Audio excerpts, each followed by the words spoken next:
ఏంటయ్యా ఎలక తెచ్చిన వాసన వస్తుంది? ఎక్కడా? ఇప్పుడే పోయింది.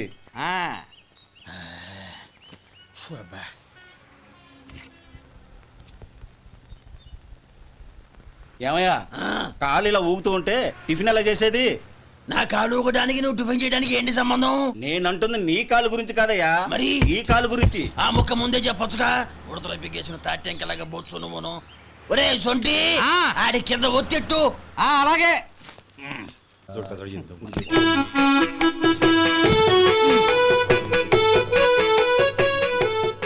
ఇప్పుడు ఓకే.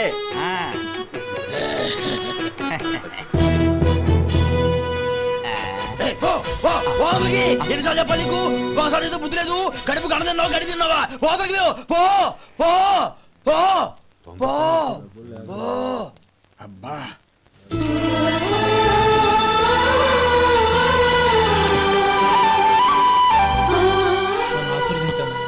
భగవంతుడు నిన్ను చల్లగా చూస్తాడు.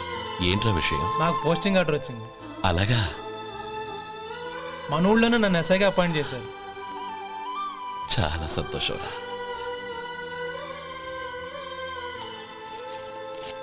అన్నయ్య నాకు కాదురా, ముందు మీ ఆవిడికి పెట్టు.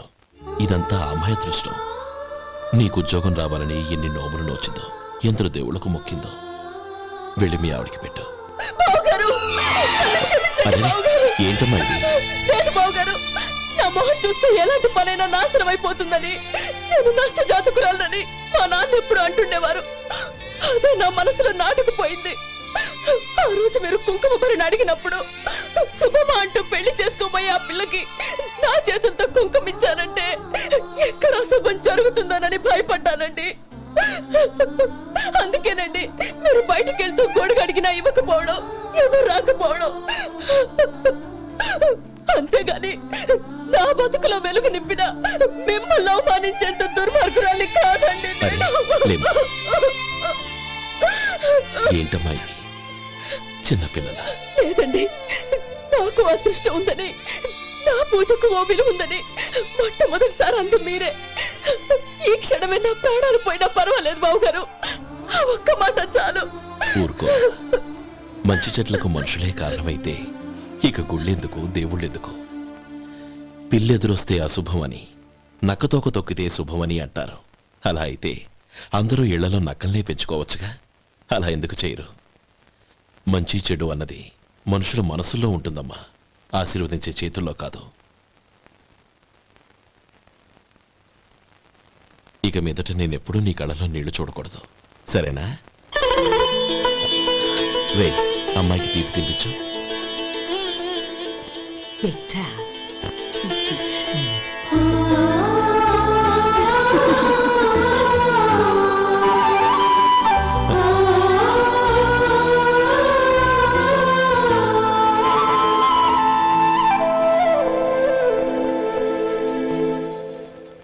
మధు, చిన్నప్పుడు నేను ఒక్కనే కష్టపడుతున్నానని, నాకు సాయంగా ఉండాలని చదువు అప్పలేదన్న వంకతో చదువు మానేశావు. ఇప్పుడు నీ తమ్ముళ్ళిద్దరూ అభివృద్ధిలోకి వచ్చారు. మరుదులిద్దరికీ మంచి ఉద్యోగాలు వచ్చాయి. తన భర్త మాత్రం అలాగే ఉన్నాడని నీ భార్య బాధపడదు. చూడు మధు, చదువుకున్నోళ్లే వృద్ధిలోకి రావాలని ఏమీ లేదు. కృషి పట్టుదల ఉంటే ఎవరైనా ఏదైనా సాధించవచ్చు. నీకు తెలివితేటలున్నాయి. నువ్వు తలుచుకుంటే కానిదంటూ ఏదీ లేదు. పైగా నీకు సాయిగా మేమందరం ఉన్నాం. ఎవడ్రా వాడు?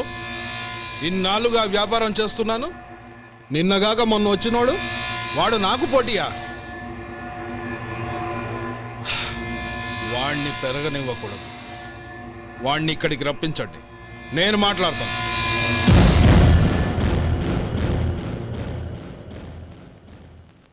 నమస్కారం అండి. రమ్మన్నారంట? నీ పచ్చళ్ళ కంపెనీ మూసేయాలి. నీకెంత కావాలి? 5 లక్షలు ఇస్తాను. చాలా 5 లక్షలు కాదు, 50 లక్షలు ఇచ్చినా నా కంపెనీ మూయడం జరగదు. బాగా ఆలోచించుకొని చెప్పు. ఈ వ్యాపారంలో పుట్టి పెరిగినోడిని, నాతో పోటీ పడకు. నా చేతి కింద 6,000 మంది పనిచేస్తున్నారు. ఆంధ్ర మొత్తం నాకు బ్రాంచులు ఉన్నాయి. నేనే మార్కెటింగ్ చేయలేకపోతున్నాను. ఆఫ్టర్ ఆల్ ఒక కుటీర పరిశ్రమలా పెట్టుకొని నువ్వెలా మార్కెటింగ్ చేయగలవు? 6,000 మంది వర్కర్స్ని పెట్టుకుని ఆంధ్ర మొత్తం బ్రాంచీలున్న మీరే నా కంపెనీ చూసి భయపడుతున్నారంటే నా సరుకులో నాణ్యత ఉందనేగా. ఆ నాణ్యత ఉన్నంత వరకు నాకెవరూ పోటీ కాదు. ఈ ప్రపంచంలో నేను ఎక్కడైనా మార్కెట్ చేయగలను. వస్తాను.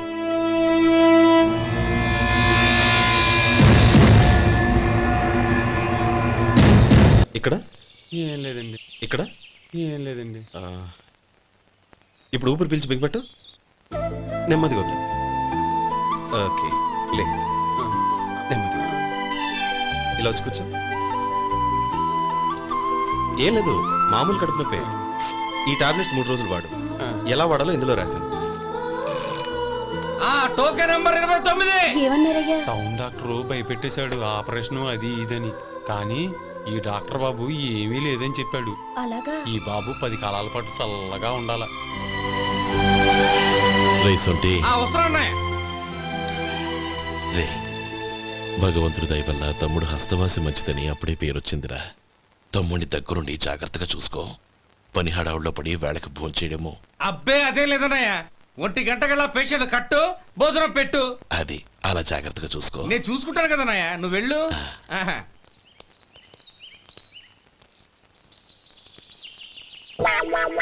అయ్యో, ఏంటయ్యా ఉంటున్నాడా ఈ దెబ్బలు? ఏదైనా యాక్సిడెంటా? అదేం కాదండి, మరి గోరు కొరికినందుకు ఎలక్ట్రిక్ స్తంభానికి కట్టేసి ఇలా రక్తం వచ్చేలా కొట్టారండి. ఊరు కురికినందుకు ఎలక్ట్రిక్ స్తంభాన్ని కట్టేసి ఇంతలా కొడతారా? వాళ్ళు అసలు మనుషులా, రాక్షసులా? చాలా థ్యాంక్స్ అండి. కనీసం మీరైనా అర్థం చేసుకున్నారు. వాళ్ళు అర్థం చేసుకోలేదండి.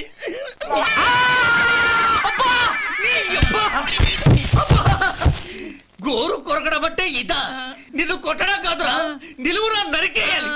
మన 2 ఊర్ల పొలిమేరలో ఉన్న ఈ మల్లికార్జున స్వామి వారి దేవాలయం జీర్ణదశలో ఉందన్న విషయం మీ అందరికీ తెలుసు. ఇన్నాళ్ళు మీ ఊరు వాళ్ళు పట్టించుకుంటారని మా ఊరి వాళ్ళు, మా ఊరి వాళ్ళు పట్టించుకుంటారని మీ ఊరి వాళ్ళు దీన్ని ఇలా వదిలేశారు. ఈ గుడి మీ ఊరికి ఎంత ముఖ్యమో మా ఊరికి అంతే ముఖ్యం. కాబట్టి మన ఇరు గ్రామ ప్రజలు కలిసి దాన్ని బాగు చేయించి కుంభాభిషేకం చేయించాలనే సదుద్దేశంతో ఒక కమిటీని ఏర్పాటు చేశాం.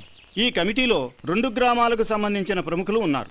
కమిటీ ప్రెసిడెంట్గా ఎవరిని ఎన్నుకోవాలనే విషయంలో శ్రీ గోపాలరావు గారి పేరు, శ్రీ లక్ష్మీపతి గారి పేరు పరిశీలనలోకి వచ్చాయి. అందువలన మేమందరం బాగా ఆలోచించి తర్జన భర్జనలు చేసిన మీదట శ్రీ గోపాలరావు గారే అన్ని విధాలా ప్రెసిడెంట్ పదవికి అర్హులని ఈ కమిటీ నిర్ణయించడం జరిగింది.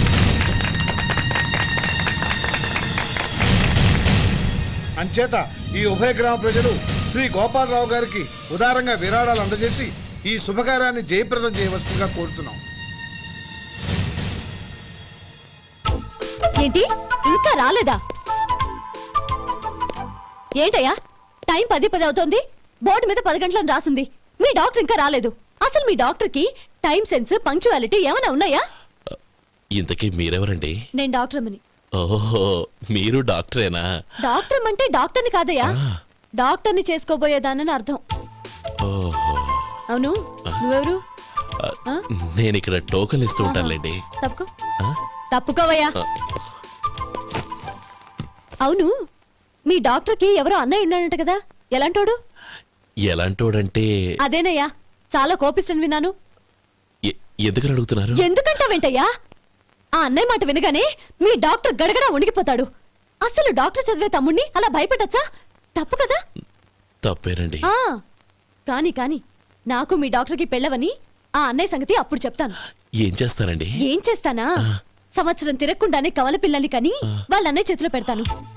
వాళ్ళకి 5 సంవత్సరాలు వచ్చేసరికి ఆయన్ని బాగా మొట్టికెళ్ళేస్తారు. అలా నా కసి తీర్చుకుంటాను. ఈ డాక్టర్ ఎప్పుడు వస్తాడో ఏంటో. అది సర్లే కాని నువ్వు పని చేయి. మీ డాక్టర్ రాగానే నేను వచ్చి వెళ్ళానని చెప్పు. నేను అంటే ఓ, నా పేరు చెప్పలేదు కదా, నందిని. ఏం చెప్తావు? అదేనండి, నందిని గారు వచ్చి వెళ్ళారు అని చెప్తాను. గుడ్, పైకొస్తావు.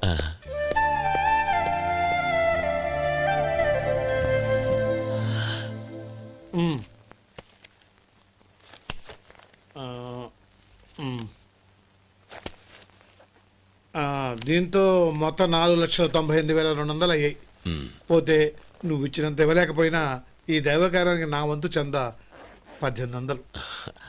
దీంతో మొత్తం 5 లక్షలు పూర్తయ్యాయి. సరేరా, ఆ, నేను ఈ డబ్బు తీసుకుని పట్నం వెళ్ళి బ్యాంక్లో వేసొస్తాను. అలాగే నేను నీతో వద్దాం అనుకున్నాను రా, అనుకోకుండా సాయంత్రం ఇన్స్పెక్షన్ వచ్చింది. పర్వాలేదులే, ఆ. వెళ్ళొస్తాను.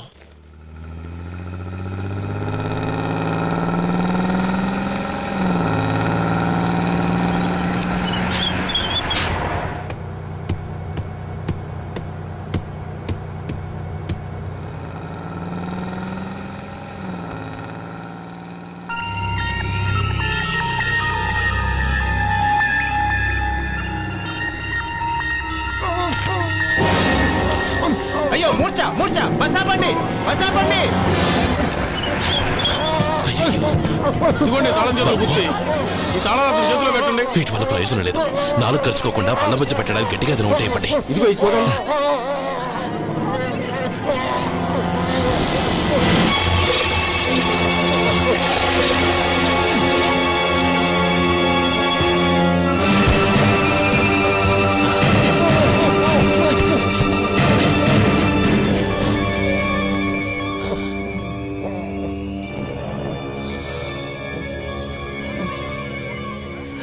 మీరు వెళ్ళి మీ సీట్లో కూర్చోండి, కొంచెం గాలాండివ్వండి. ఇప్పుడు ఎలా ఉంది బాబు? ఆ.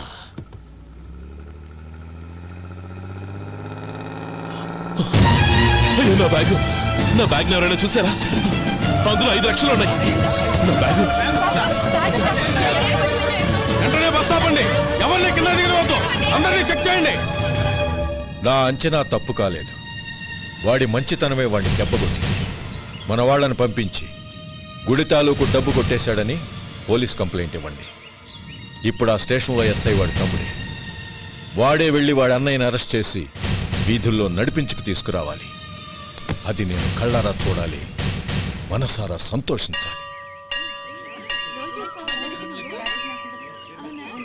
అయ్యో గోపాలం గారు, గోపాలం గారు, మీరు దేవస్థానం సొమ్ము దొంగిలించారని ఎవరో పోలీస్ కంప్లైంట్ ఇచ్చారంట. మిమ్మల్ని అరెస్ట్ చేయడానికి మీ తమ్ముడు గారు వస్తున్నారు.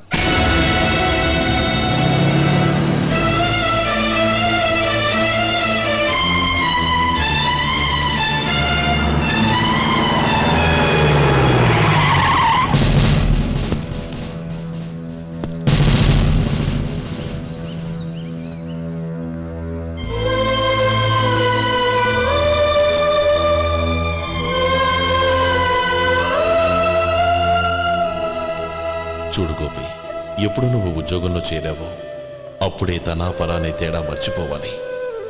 నేరం చేసిన వాడు నీ తమ్ముడైనా అన్నైనా సరే శిక్షించాల్సిన బాధ్యత నీది. అదే నువ్వు నీ ఉద్యోగానికి ఇచ్చే గౌరవం.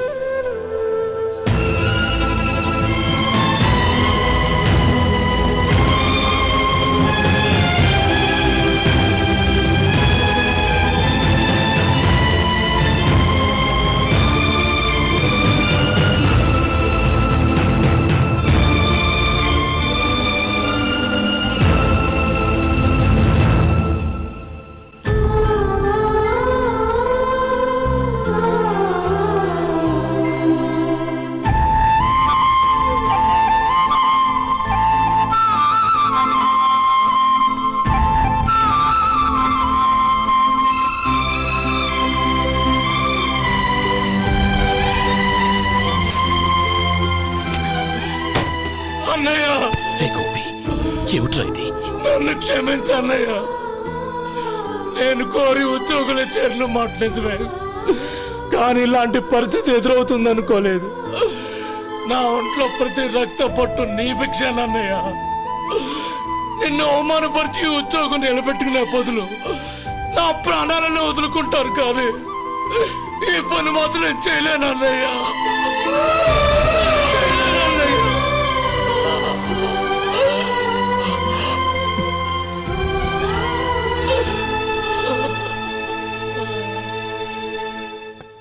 ఏరా, ఇన్నేళ్లు కష్టపడి సంపాదించిన ఉద్యోగానికి రాజీనామా చేస్తావా? కనీసం నీ పెళ్ళాం ఏమనుకుంటుందోనని ఆలోచించావా? ఇందులో అనుకోవడానికి ఏముంది మామగారు? ఎండనక వాననక కష్టపడి ఓ తండ్రి కంటే ఎక్కువగా ఈయన్ని పెంచి పెద్ద చేశారు బావగారు. అలాంటి దేవుణ్ణి అరెస్ట్ చేసే ఆ ఉద్యోగం ఈయనకు అవసరం లేదు. బాగుంది. అన్నకు తగ్గ తమ్ముడు, తమ్ముడికి తగ్గ పెళ్ళం. సరే మీ ఇష్టం. నానమ్మ, అన్నయ్యడి. నమస్కారం అండి. ఓ నువ్వా? రా కూర్చో. పర్వాలేదండి. ఏంటి ఇలా వచ్చావు? ఆ రోజు నా కంపెనీని మూసేయమన్నారు. ఇప్పుడు నేను మూసేయడానికి సిద్ధంగా ఉన్నాను. దానికి ప్రతిఫలంగా నాకు 5 లక్షలు కావాలి. అలాగే, నీకు కావలసిన 5 లక్షలు నేను ఇస్తాను. చాలా థ్యాంక్స్ అండి. కానీ మీరు మీ కంపెనీని మూసేయక్కర్లేదు. సార్, అవును మిస్టర్ మధు, మీ అన్నగారికి జరిగిన అన్యాయం గురించి తెలుసుకున్నాను. మీ కుటుంబం గురించి కూడా విన్నాను. సహజంగా అందరూ ఐకమత్యానికి ఉదాహరణ రామలక్ష్మణులు అంటారు. కానీ ఆ రామలక్ష్మణులు ఎలా ఉంటారనేది పుస్తకాల్లో చదవడం తప్ప ఎవ్వరూ చూడలేదు. మీ అన్నదమ్ములను చూస్తే ఆ రామలక్ష్మణులు ఇలాగే ఉండేవారేమో అనిపిస్తుంది. అలాంటి కుటుంబానికి ఇలాంటి ఇబ్బంది రావడం నిజంగా దురదృష్టం. రామునికి హనుమంతుల్లా కాకపోయినా ఏదో ఉడతా భక్తిగా నా వల్ల వీలైన సహాయం ఈ 5 లక్షలు తీసుకో. మీ కంపెనీ పేరు మీదే అన్ని సరుకులు తయారు చేయండి. నేను వాటిని ప్రపంచమంతా మార్కెటింగ్ చేస్తాను. సార్, మీ రుణం ఉంచుకోను. తొందరలోనే తీర్చేస్తాను. స్నేహితుల మధ్య రుణాలేంటి మధు? We are friends.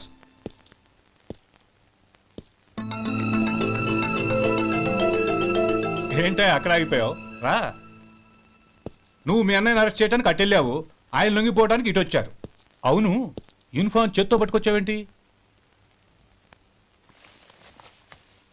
సార్, నేను రే, ఈ మాత్రం దానికే బెదిరిపోయి ఉద్యోగం వదులుకుంటావా? నువ్వు ఇలాంటివి ఎన్నో సమర్థవంతంగా ఎదుర్కోవాలి. నిన్ను నేను ఎస్పీగా చూడాలి. అది కాదన్నయ్య. ఇంకేం మాట్లాడకు. ఇన్స్పెక్టర్ గారు, నన్ను లాకప్లో పెట్టండి. ఆగండి సార్, ఆ డబ్బు ఎక్కడికి పోలేదు. నేనే తీసి జాగ్రత్త చేశాను. ఈ విషయం అన్నయ్యకి తెలియక బ్యాగులో డబ్బు కనబడకపోవడంతో అది పోయిందనుకున్నాడు. నేను పట్నం నుంచి వచ్చేసరికి జరిగిన గొడవంతా తెలిసిందే. రే మధు, జరిగిన దానికి నన్ను క్షమించనయ్యా. ఇంటికి వెళ్ళాక అన్ని వివరంగా చెప్తాను. సార్, ఇదిగోండి 5 లక్షలు. ఇది కమిటీ వాళ్ళకి అప్పగించి ఈ కేసు కొట్టేయండి సార్. భలే వాడివయ్యా, తీసినప్పుడు ఒక మాట ఆయనతో చెప్పుండొచ్చుగా. అనవసరంగా పెద్ద ఆయన స్టేషన్ వరకు రప్పించావు. Sorry sir. అన్నయ్య, మీరింటికి వెళ్ళండి. నేను లెక్క అప్ప చెప్పేసి వస్తానండి. అలాగే. ఎలా దెబ్బ కొట్టాలన్నా కుదరటం లేదు. అయినా వీళ్ళకు ఉన్న పళ్ళంగా 5 లక్షలు ఎలా వచ్చాయి? అదే బావా, నాకు అర్థం కావటం లేదు. నీకు అర్థమైతే ఆశ్చర్యపడాలి కానీ అర్థం కాకపోతే ఆశ్చర్యం ఏముంది? Useless fellow.